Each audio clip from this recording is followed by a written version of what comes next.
played it very, very, very well indeed. No more slices for you. Oh, look at that for judgment. You'll learn.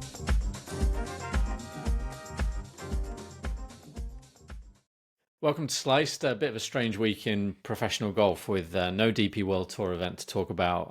The PGA Tour having a week off as well. As such, Sam and I managed to, Sam really, managed to convince Ryan French to join us on the podcast, better known as Monday Q to a lot of people, or a Case of the Golf 1, one of my favourite Twitter handles. Can't find a Case of the Golf, like 0. But Ryan, it's really nice to meet you at last. We've chatted a lot down the years, but never face to face. How are you? Yeah. First of all, guys, thank you for having me on. And you guys are have to be the most organized podcast in the world. Sam asked me to be on this podcast like 19 months ago, I think. He's like, I was like, what? October 27th. I was like, okay, yeah. I don't have a guest for today for my podcast, which is today. So he puts me to shame. He puts me to shame. We'll just reverse it, and you guys go.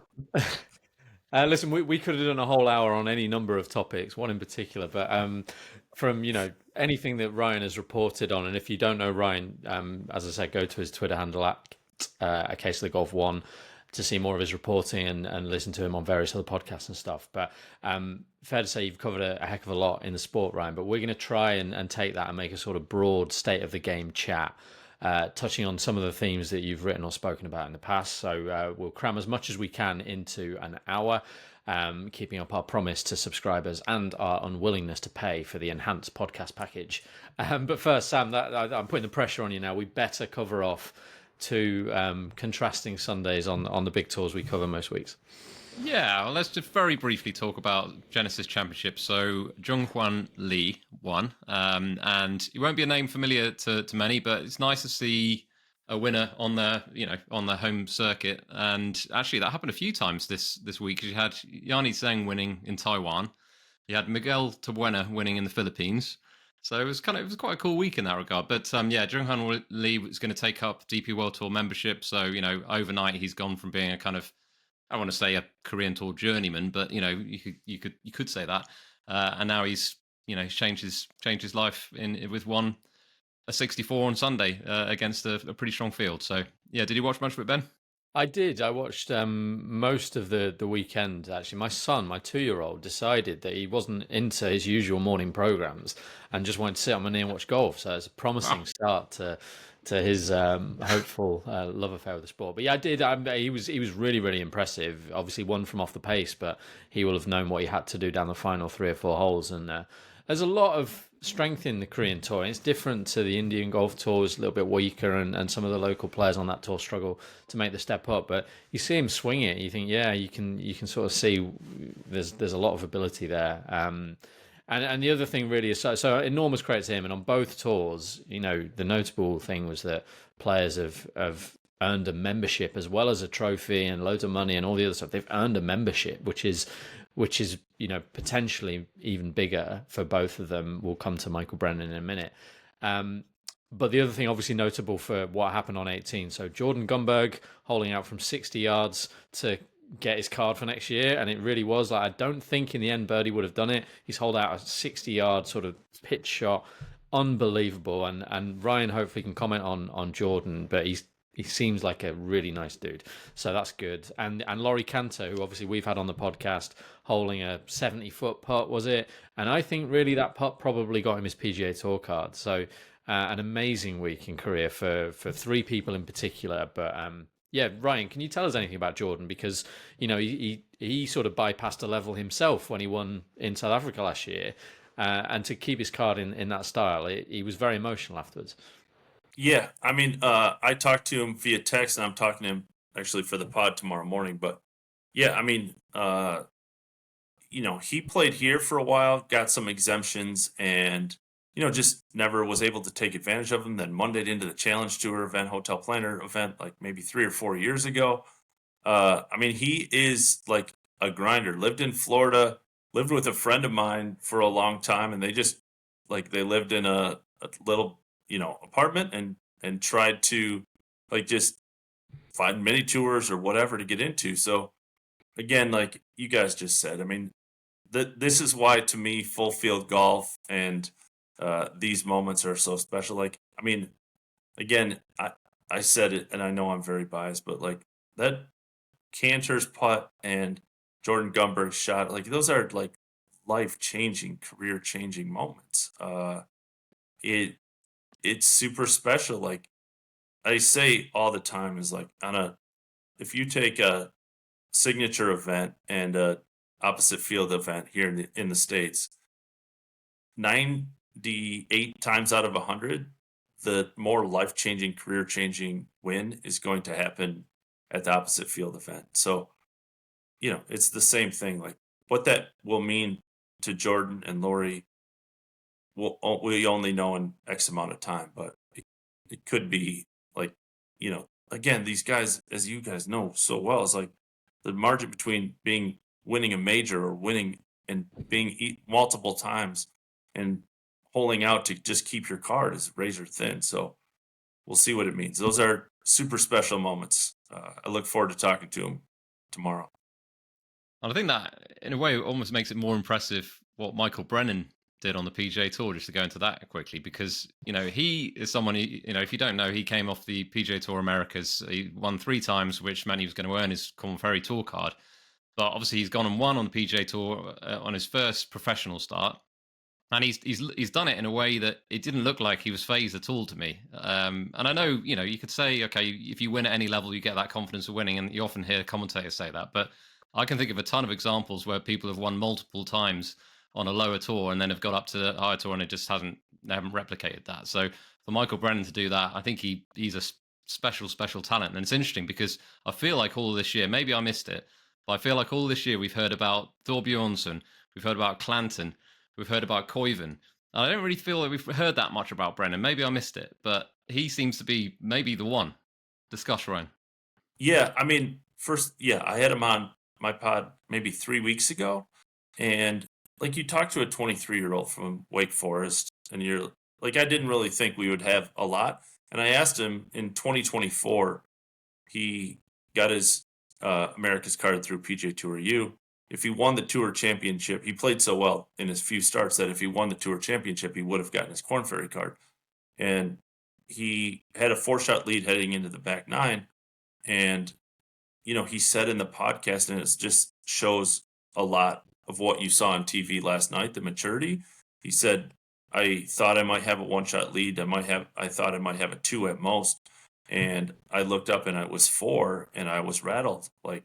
And he went bogey, double, quad, and ended up finishing 3rd, lost his card, and had to go back to America's, dominated this year.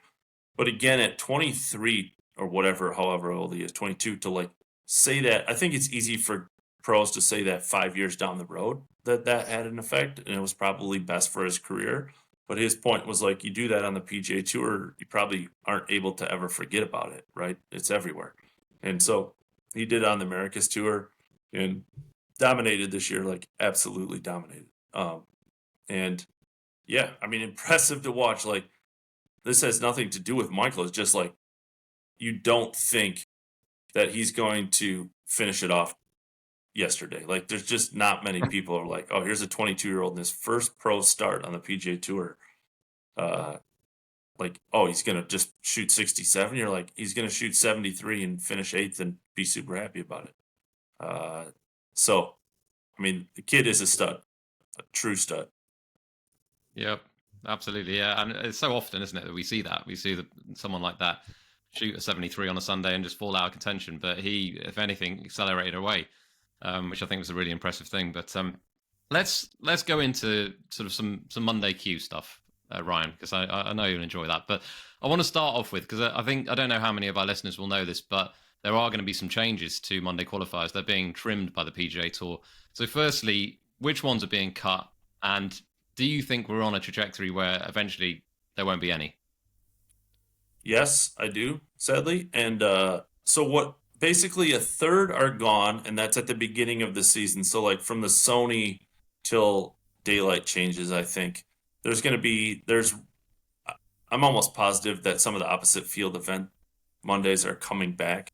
But just to simplify it for those not American that don't know the Monday Q life, it's a third are gone, a third have changed from 4 spots to 2 spots, and a third are the same. The third that are remaining the same are in the fall. Obviously, there's a lot of rumblings that the fall might not even be a thing eventually here. But yes, I think that the path that the PGA Tour is headed down seems to be an F1 model. I'm not sure. I think we'll see the signature events, and that's it. If it's on this path, the same path. I think there seems to be a shift back, like Billy Horschel just said. Maybe we should do 120 player fields, and everybody gets in. So maybe there's a shift back, but as it's headed now, it seems like we're going to head for 12 to 15 70-player fields, and then the majors, and then the Korn Ferry and PGA Tour become like PGA Tour B or something with like 3 or 4 million fields. So, yeah, I think Mondays, when you have 70-player fields, when you have 100-player fields, you need spots for your members, and the easiest way to cut is Mondays. Yeah, and I mean, on that basis, I mean, I'm assuming that you're not in favor of the reduction of cards from 125 to 100. I mean, I think there's probably a balance. I think that field sizes probably needed to be reduced, and so maybe some cards 100 is ridiculous. I mean, my argument has always been like the PGA Tour worked forever, and now all of a sudden everybody's like, "Oh, we got to have 70-player fields." Like what? Korn Ferry grads and past champions used to not get into every event, and everybody was okay with that. And then all of a sudden now everybody's got to get into every event. I think there is good things about the changes, meaning if you're a Korn Ferry grad, every event you're going to be in next year. That being said, it's not getting a PGA Tour card now is not what it used to be, because the hard work starts now. Not that it was easy to get to the PGA Tour, but if you're not in that top 70, you're out of luck. And eventually, you might be able to survive 1 or 2 years, like just hanging on. But unless you win and start getting into signature events, it's just not going to happen. Yes, I mean, they're going to get a $500,000 check to start the year, whatever. It's all great. But until you're getting into some signature events, the odds of keeping your card are relatively slim. To what extent, Ryan, we're sort of moving on to a parallel topic, I'd call it, I guess, of slow play.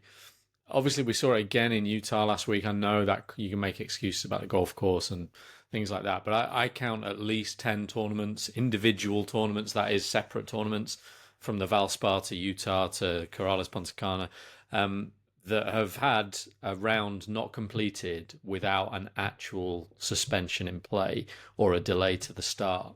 To what extent do you think, before we come on to how you solve slow play, just a nice easy one for you there, to what extent do you think that is a factor in the streamlining of the tour? Because obviously there are other factors as well. I mean, this is what I always say, and Lucas Glover said it to me the other day. It's like, listen, slow play is some sort of factor. Obviously, you just enforce the rules, but we know that's not going to happen because it's a player-driven league, and they're not going to hand out a penalty to Patrick Cantlay. It's just the facts. Again, I think what Lucas said and what a lot of players have said to me behind the scenes is like, just be honest, right? I use this every time I talk about this. It's the Harold Varner going to live PR or press release versus everybody else. Harold just was like, yeah, it's money, dude. Like, it's generational wealth, and it'll affect me. And everyone was like, yeah, that kind of makes sense. I get it. Again, if you want to make changes, just say why you're making the changes.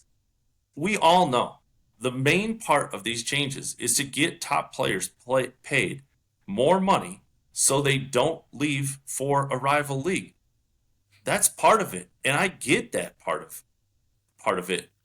But the bull crap of just saying like, oh, it's because guys get here early and have to warm up under lights and Okay.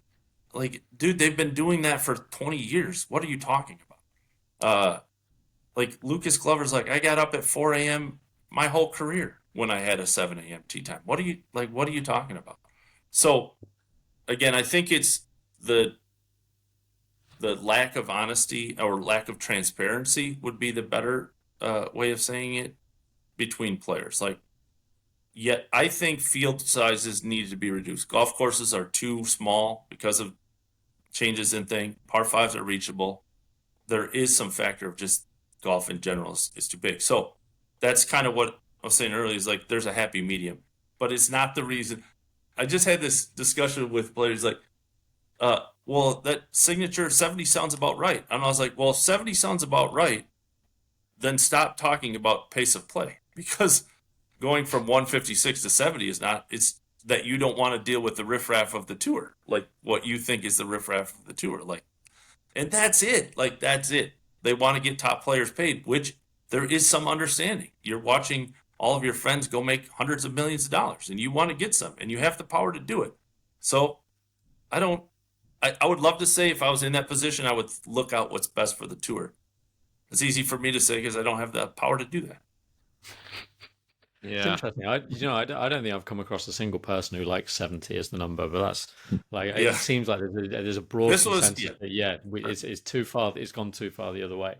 Just on Yeah. on one more question on slow play, Ryan.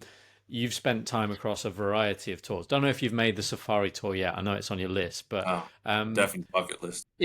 Is there one that deals with it better than others, or is it just an acceptance, like many things in golf, that there's really not a lot we can do or want more to the point want to do? But is there a tour where you thought, at least they're trying to do something about it?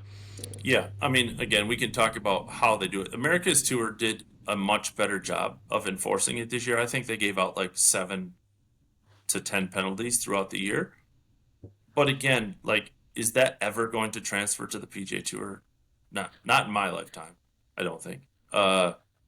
Again, they make it's easy for them to say take it or leave it on the America's Tour. It's easy for them to do that. But even to the Korn Ferry Tour, so America's and Korn Ferry Tour adapted the same rules. The Korn Ferry Tour, in fact, I just wrote a story about it, handed out 1 or 2 the entire year. That's impossible. It's just impossible. We all know the slowest golfers in the world. And the rule, a lot of players don't like because how it's written, but again, that's a whole separate discussion. It's just they're not enforcing it because those players have a little bit more power. And then you get to the PGA Tour, it's even another level. So the whole ecosystem of golf has to change in order for it. It's just not as you can come up with a perfect rule. The fact is, a player-run organization is not going to stand for being called penalties, or they're going to hand out penalties to the people who don't have the power. Yeah. As in not Patrick Hanley. Correct. Or something like that. I'm going to go on to something slightly lighter. So back onto sort of Monday cues directly, Ryan. Again, some of our listeners may not notice, but occasionally a player will Monday qualify for an event. You'll share their story and then their Venmo and raise often a lot of money, right? I mean, I'm intrigued to know what's the most that's been raised that way, and also credit to you for doing that, because it must change people's lives. I suspect in many cases. I mean, it's very, very cool, and I say this all the time, guys. It's like, it's not me. I don't put in a dime. I put in. I have amazing followers, and I have a platform, and I mean, it's very cool. It's rewarding for me to see guys do it, but I think I did a rough estimate after Andre Chi. So Andre Chi is probably the most. I think he got $60,000, and that's strictly from Venmo of like $100 here, $500. There'd be like 1,000, but there wasn't like anything crazy to make that number. It was mostly like 500, 125. I mean, he didn't sleep that whole day. I always say, so he Monday qualified. For those listening, he Monday qualified. Couldn't even afford the hotel. I ended up paying for his hotel for him to get a spot. I knew his story would take off. I didn't know how much it would. And then He's like, I didn't sleep at all because I couldn't figure out how to shut off my notifications for my Venmo. And so I was like, I always say, like, when I raise people Monday, the week of the Monday, I'm probably going to ruin their week. Any chance of getting through Thursday, because media starts to take notice and like interviews, and this, like, Andre Chi, this poor guy played D3, now is like somewhat mainstream golf news, and now he's got to go tee it up in his first PGA Tour event. Like, no chance, right? Like, so he was around 60 or 55, something like that. Yeah, Michael Sweeney, the rapping homeless golfer, was like 45. I mean, there's been Nick Benz, the guy who drank 3 beers. Yeah, I mean, he might be bigger because he got some pretty big sponsorship from it. I mean, it's very, very cool. I think combined, like, cash, I've raised like $490,000 for players, which is insane to say out loud. That's incredible. That's crazy. It gives a better name to Venmo in golf, because previously all I associated it with is people asking for Scotty Scheffler, asking for his money, right? That was the story, wasn't it? Yeah, exactly. So yeah, it's very cool. And like, Andre and I are friendly, obviously, now. And like, he like, again, Michael's a great dude. Like, I'm happy to help people out. I tweet about golf for a living. It's ridiculous. It really is ridiculous. So I'm happy to have a platform to help people. It's definitely beyond that, Ryan. I mean, what you do, which I think you do better than anyone, I think, is you share stories in a kind of meaningful way that resonates with people in the golf community and probably outside of the golf community. I think it's a real talent, and that's the testament to you, and obviously the fact that you've built up such a huge following.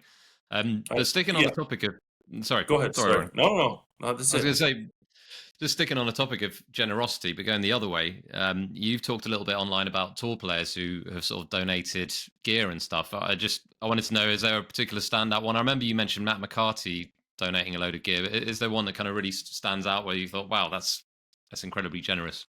I mean, there's tons. Anna Bielek just sent some stuff from LPGA. Michael Kim sent a bunch of stuff. But Matt sticks out because he must be from Chicago. I don't even know if that's true. But he's in Chicago a lot. We have one employee that works for my foundation, and she lives in Chicago. She's a stay-at-home mom.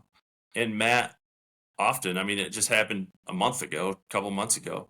He'd be like, hey, Ryan, I got a bunch of stuff. I'm in the car. Can you send me the address of the person? And he's driving like an hour out of his way to go drop this stuff at her house. And it's like, man, like, that's a good dude. Like, he could have his agent take care of it. He could ship it. Like, if I'm Matt McCarty, even if it's an hour away and I've won a PGA Tour event and I'm a millionaire, I would probably just go, I'll drop it off at UPS and have somebody handle it. It would be just as nice, but the fact that he drives out of his way just says a lot about who he is. He's done that at least twice, maybe 3 times. And wow. I mean, it's really cool. The guy is, I mean, I sent him a message at the Masters about, like, I was writing a story about his caddy. Like, most players would be like, I can't bring it. I'm at the Masters, dude. And he's like, yeah, I got 15 minutes, dude. We're doing nothing. I'm like, yeah, Matt's a truly, truly good dude. But Bryson Nimmer, I mean, so many players have sent me stuff. Brandon Matthews, and it's awesome. I mean, like, we have a school right now we're helping that's like, yeah, I mean, 100% free lunch. They don't have clothes for life, let alone golf. And so a lot of the clothes goes for a combo of having the right clothes to be able to go to a golf course and extra shirts because they don't have many shirts. Yeah, that's very cool. Amazing. Makes it seem a bit trivial to change to this subject, Ryan, but we got to get through all the topics on the list. Obviously, I don't know exactly when it was, but you did work directly with the tour. I don't know how else to put it. Like, they employed you for a bit to write about Monday qualifiers, right? So how did that come about? What happened there? At what point did they decide to go, do you know what? We'll do this less good ourselves. Yeah. This is going to be really tough because there's a transition from a person who has really changed my life to to the tours. Really, so Sean Martin, I was like, I tried to make this a thing. I didn't know it would ever be a thing. That wasn't the intention of starting the Twitter account. My son had brain surgery, and I stayed at home. And I left my job for what I thought was 6 weeks. It became a thing, and then I was trying to figure it out how to be a thing. I knew nothing about social media, like absolutely nothing, and I still don't probably. And finally, my wife was like, "You got to keep going, got to keep going." I'm like, I can't, and I'm gonna quit. And so I put out a tweet in very dramatic fashion, I'm sure. It was like, I'm going to quit. And Sean Martin reached out to me and was like, hey, let's just figure out a way you can write the Monday Q article for the tour. And it was like almost no money. I think it was $200 an article. But it was like, man, maybe I can make this work, you know? And so I really was quitting. My job was still waiting for me. I was running a group of restaurants. So it's like, I have 2 kids. This is stupid that I'm doing this. And so that moment, like, very literally changed my life. Fast forward. Thank you, Sean. Fast forward. Sorry, it's me putting words in your mouth about the tour. Like, it sounds like Sean's a good guy. And yeah, he's a good dude. There's plenty of good dudes at the tour, and women. There's plenty of good people at the tour. So I was covering money qualifiers. And again, to say I was naive about all of this is an understatement. No idea about media rights. Wouldn't even have known that they own the Monday media rights. Obviously, it makes sense now that I know. But back then, I was like, I don't know. So every once in a while, or every Monday, I was getting videos and pictures from Mondays, tweeting, or once in a while, I would be there on site. I was tweeting, didn't know anything about media rights. No one said a word. Then it kind of became a thing. And the tour's like, hey, why don't you come out to the Waste Management? It's the middle of COVID. I remember my flight was like $85 to Phoenix from Detroit. And it was like, tell us what you do. And I'm an idiot. And I wrote a 3-page email that I still have, like telling them going into a Monday what I do, right? Like, oh, there's this group and that group, and here's it. Then they filmed it. And then the Waste Management Monday always goes till the Tuesday because there's so many people in it. So Tuesday morning, I literally had a huddle with the social media team from the PGA Tour and like, here's the options. Like, this guy has to do this and that guy has to do that. And, you know, for it to be a playoff, blah, blah, blah. And Nick Hardy was one of them. And I was like, he's got to go birdie to get in. And I was like, I think I followed Lahiri, like, was in the mix. So I went to follow him. And Nick went birdie. And Nick's very animated and like gave this huge fist bump and it went viral. Not viral, but it was like very popular. And the next week we had a conversation and they offered me a job for like ridiculously low wages and then told me if I didn't take it, then I couldn't film or take pictures at Mondays anymore. And again, like, I had no understanding of media rights. And I was like, what are you talking about? So it was very like feet to the fire. Yeah. I mean, I helped. It is definitely a large portion of my frustration with the tour is how that went down. So they let me make it popular and then took it. So they didn't take it. They own it. They just didn't have to let me make it popular, or at the beginning of it, once it started, go like, hey, just to let you know, we own this, right? And this is how this is going to work. I guess I could have done it myself. I'm not blameless in this whole thing.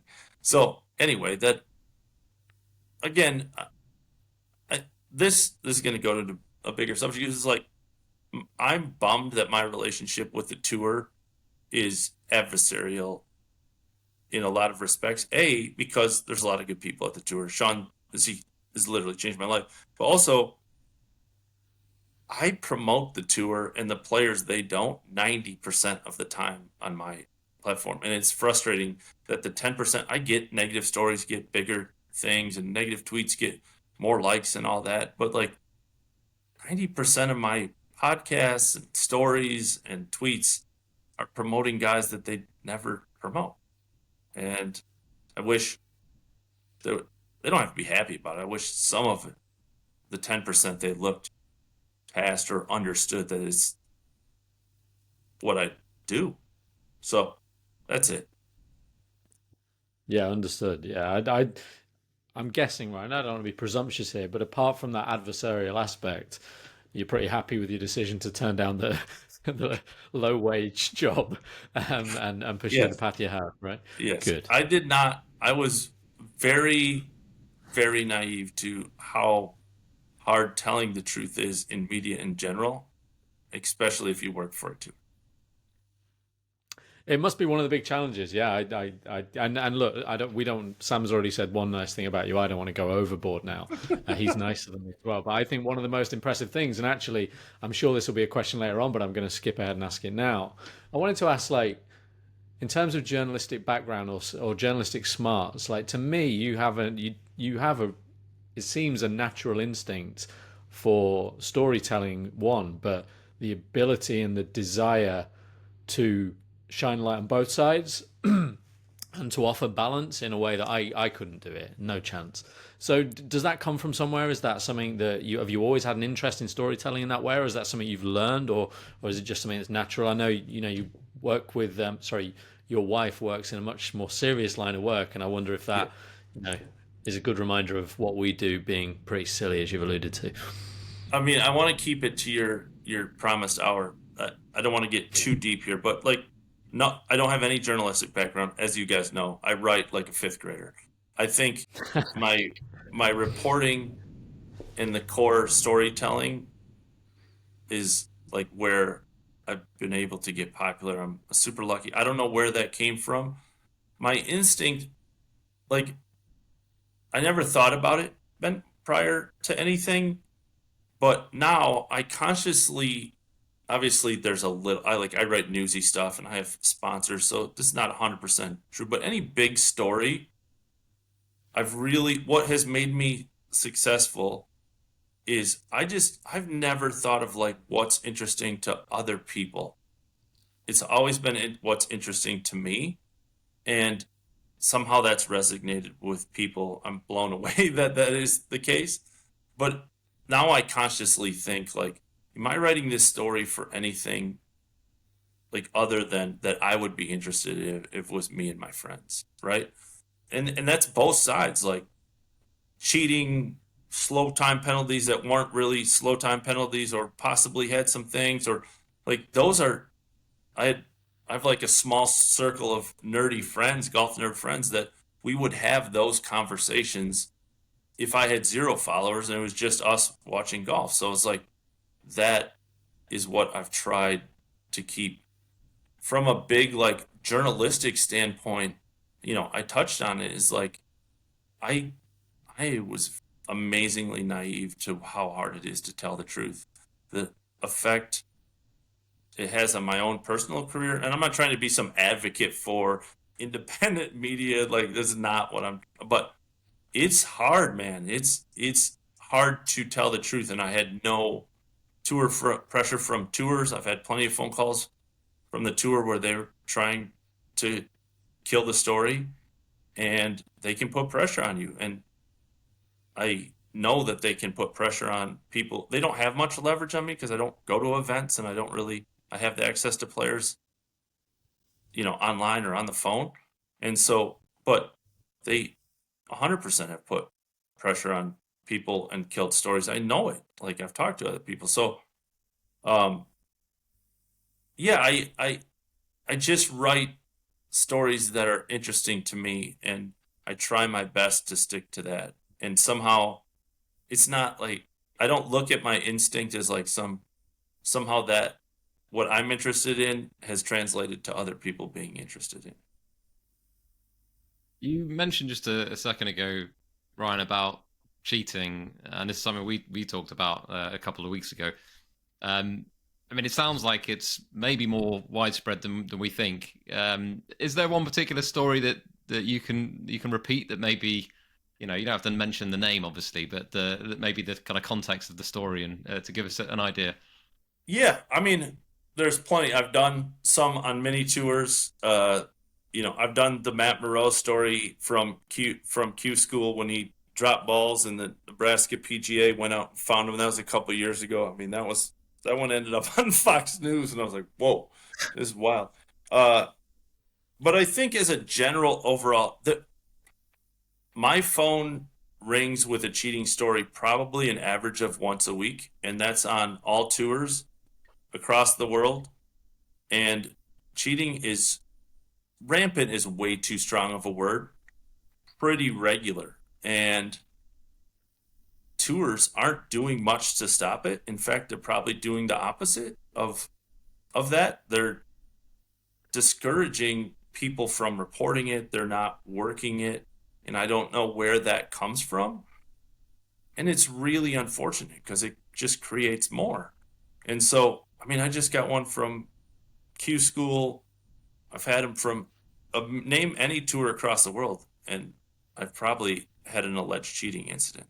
My rule is if you're going to accuse someone of cheating, you got to put your name on it. So 98% of the stories that I don't get, but I think that culture speaks to the cheating incident is players are afraid to put their name on it. And I'm talking to players that at least a large majority of are like 100% true. They're being corroborated by other people, but everyone is afraid to like rustle the feathers of other players or tours or whatever.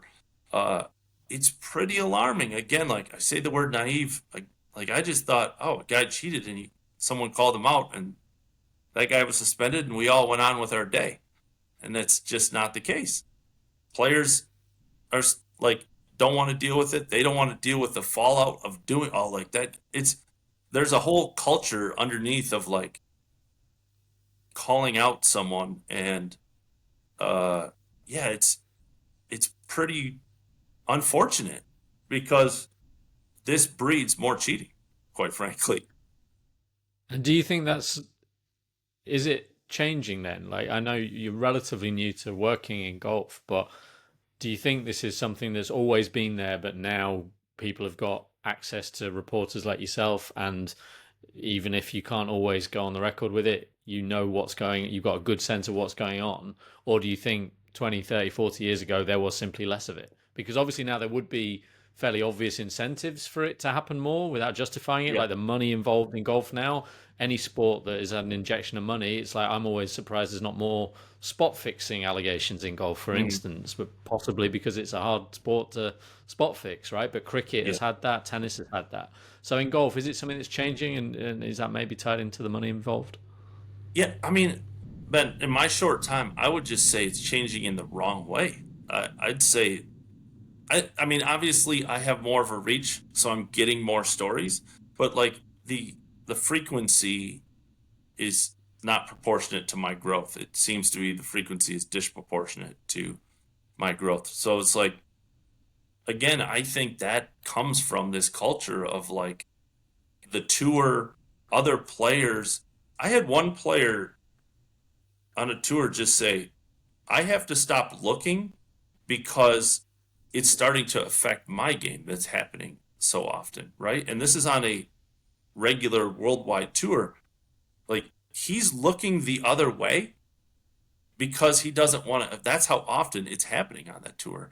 Like, that's an alarming statement to hear from a player. Like that is alarming. And when this player reports it, he's not getting the support you would think a tour would give it. Again, we had talked a little bit, the three of us had talked before. This is relatively simple. If a player is accused of cheating and it's proven to be true, you put out a statement, suspend that guy. The OWGR comes up with an agreement that they will all adhere to that suspension. And this is going to greatly, significantly cut down on cheating. That's it. Like, it's so simple. And no one is for cheating. This isn't slow play or how to fix it or whatever. Like, every non-cheater is against cheating. So why are the tours discouraging this? I don't get it. It's crazy, isn't it? I think lack of transparency is probably like my number one bugbear with tours in general. Like, access to information, and like we're not going to go into drugs and stuff like that now, but people who are banned for drugs for whatever reason, I just think golf is so far behind the times, and it is alarming to hear what you said about cheating, both may I say, on and off the record. Sam, Yeah. some levity, please. What can we talk What- about? It's more fun. Let's go on to something a little lighter, Ryan. So Q School, we're on to stage 2 of DP World Tour Q School. Obviously, that's the tour that we care the most about. And we're getting closer to the final in Spain, where you were last year.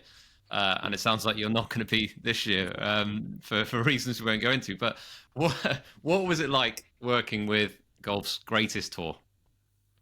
Yeah, I mean, it's the European Tour in a 6 round final is like, it's the coolest event in golf. Obviously, again, very biased, but like, it's a grind. There was a rain out day in there. These guys, a lot of them had just come from second stage. Like, these guys had played like 12 competitive rounds or 11 competitive rounds in like 14 days or something. Like, it is the ultimate grind in golf. And this isn't like, oh, there's a next week. Like, this is it. Like, you either get your card or you're playing, hotel planners, or you're playing European, or you don't have any status, and like, you've made it through to the final stage.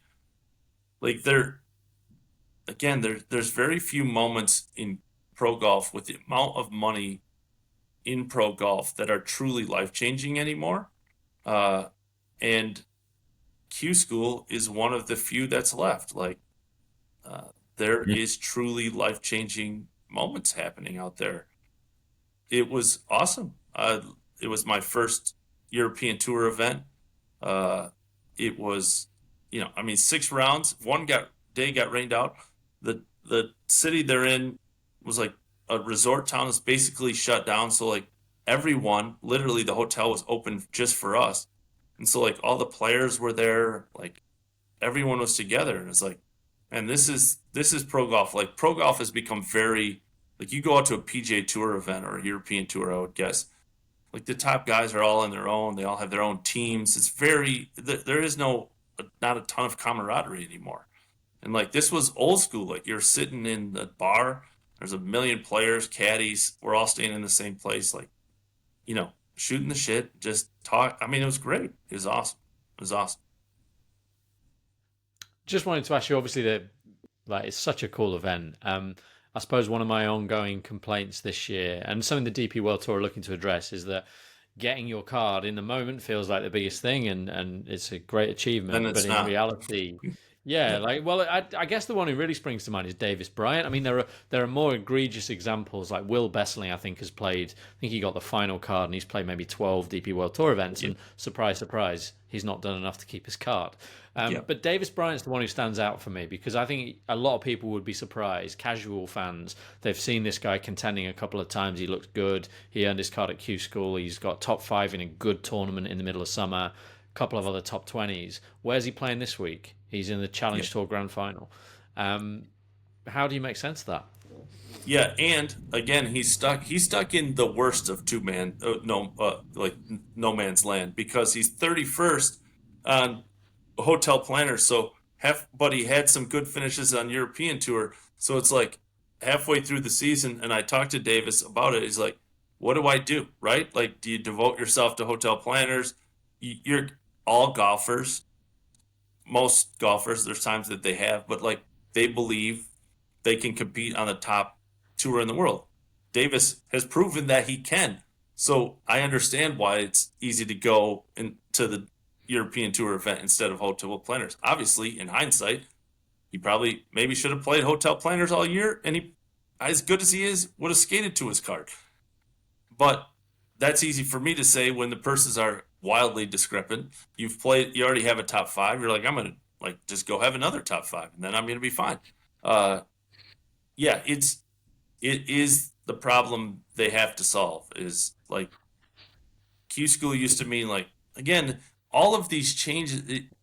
The tour, again, PGA Tour has made all these changes, but it seems to not be connected to each other.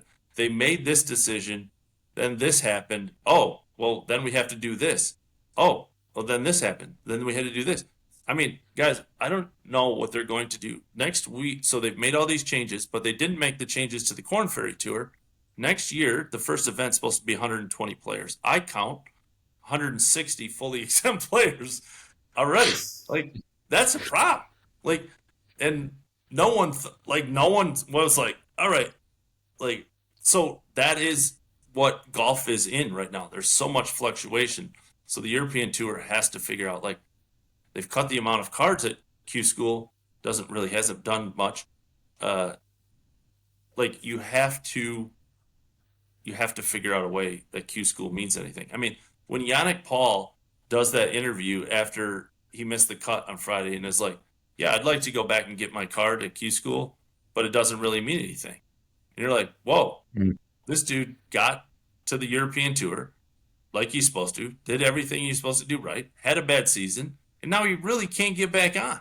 Like, he can even go finish second at Q School, and he's not going to get all of it. Like, basically have to win.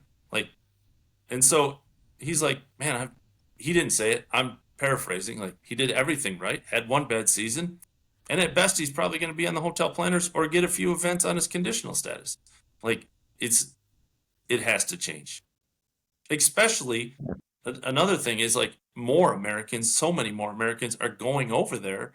It's going to make the tour better overall if Q School players can play in these events, as more worldwide players are going over there. The, like, quality of the player is getting better at European Q School. It's better for the tour in the long run. Some of those players will become very good players.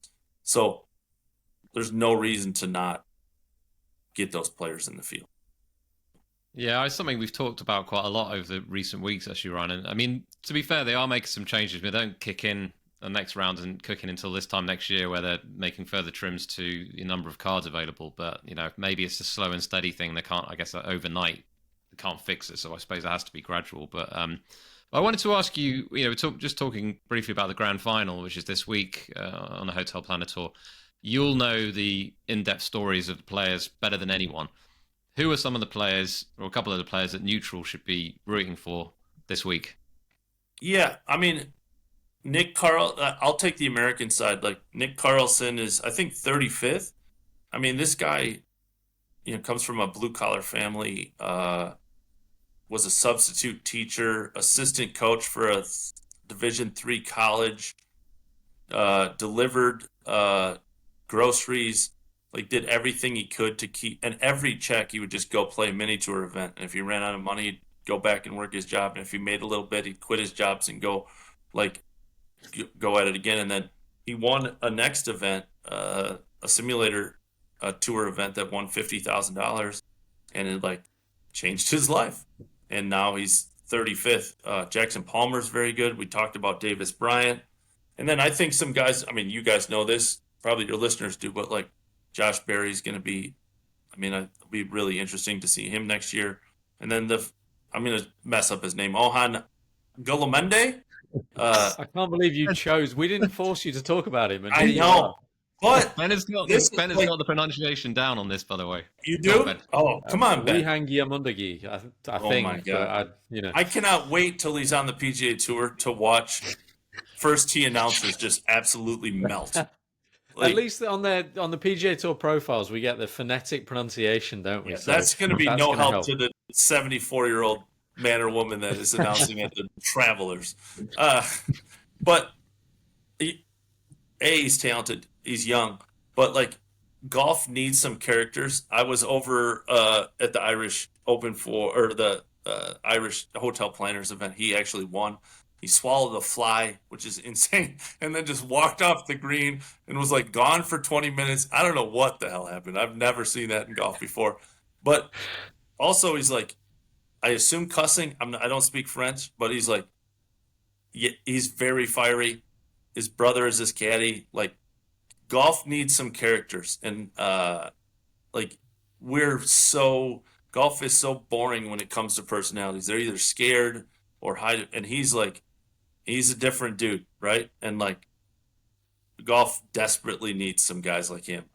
He swallowed a fly and just walked off the green, never said anything to anyone, then just walked back on as if nothing had just happened, which is wild.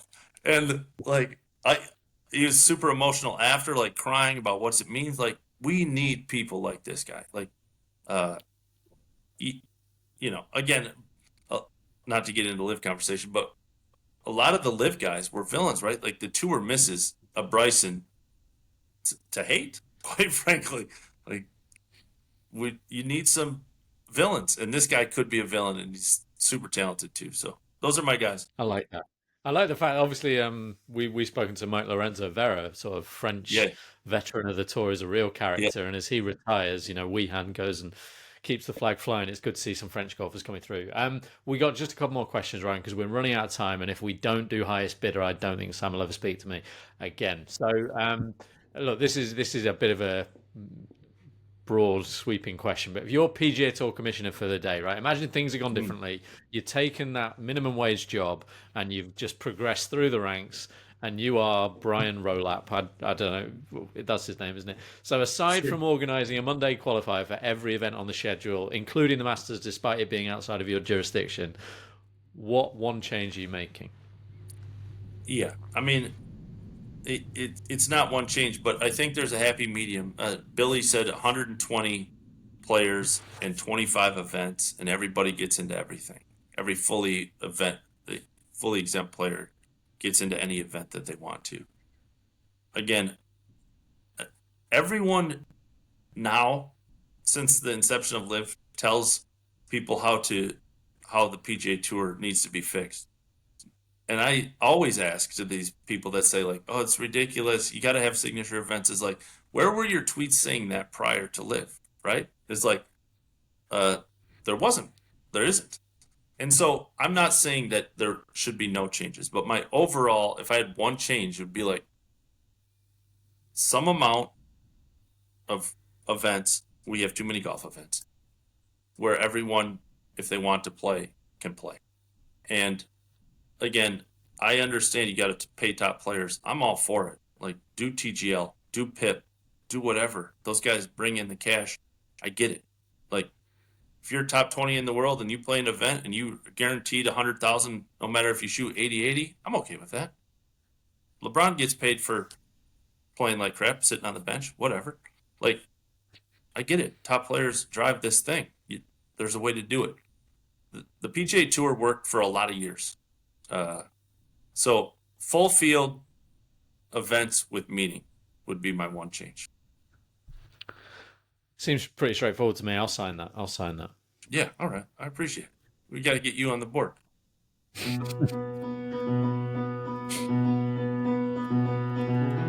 the highest bidder. It's the highest bidder. It's the highest bidder. It's the highest bidder.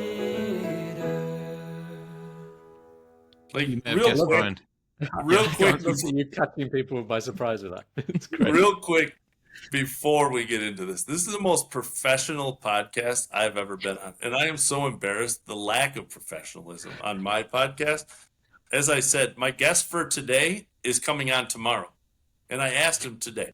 Okay. And you guys have theme songs. I was booked like months in advance. It's like I'm sitting, for those that are listening. I don't know. Do people watch this or do they listen mostly? Anyway, for those listening, I'm sitting in front of my like 1964 closet doors. Okay, these guys have like pictures behind them. He's got like a real microphone. I got my 7-year-old laptop I'm still talking into. My camera is like up my nose instead of straight. Couldn't find enough towels to get it correct. They've got theme songs produced and sang by themselves. This is the.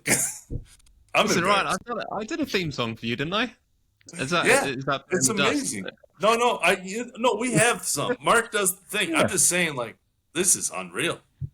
The highest bidder, Ryan. Just put that song in for it. It's amazing. Go ahead. So this is a little trivia game, basically, where I'm going to give you a topic, and then you got to say how many you think you're going to get right first, okay? Yeah. And then we're going to see whether you can actually hit your target, okay?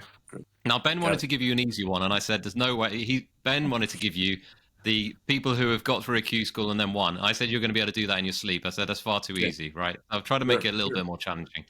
Sure. And we're talking about PGA Tour Q school here. Now, obviously, it came back a couple of years ago. There was 10 years where it wasn't a thing, okay? Yeah. But I want you to say how many PGA Tour Q School medalists can you name? Oh my gosh. I don't know if I can name. I'm not sure I can name many. I don't even. That's really good. It's genuinely, Ryan, the hardest one anyone has been set this year. Like, some have been tossed. I think we asked Rasmus Nergaard Peterson to name some Danish golfers. Like, basically, that was it. And here you're having to figure out whether you can remember who won Q School in 2006. Oh my! If anyone can do it, I'm right? not sure. I'm gonna say. Let's see. Well, I mean, I can name a few from the. I'm gonna say 3. Okay. I mean, that's Three's respectable if you can do it. Yeah, go on then. Let's hear your 3. Okay. Right? Brad Fritsch. Did Brad Fritsch win one? Did he win? I don't know. He didn't. I'm afraid. Frank Lickliter. I think he Frank won. Lickliter. Frank Lickliter. Yes, you've got one. Yeah. Frank Lickliter shot 61. It was like one of the greatest rounds in golf. You shot 61. Okay, yeah, that's impressive. Yeah, well, by the way, you do get a mulligan, Ryan. So we'll let you off with Brad Fritsch. Once I get one wrong, I'm out. Oh shoot. No. You do get a mulligan. You're fine. You're not out. You're not out. You've still. Okay. You get any others wrong, you're out. Frank Lickliter. Zach Fisher won twice. Zach Fisher. Oh, it's probably Corn Ferry. We'll let you have that. We'll let you have a Corn Ferry Q School winner. Go on. Zach Fisher won twice. He's the only person to ever win Q School twice. Who won last year? Did Toasty win last year? Hold on. That's not my final answer.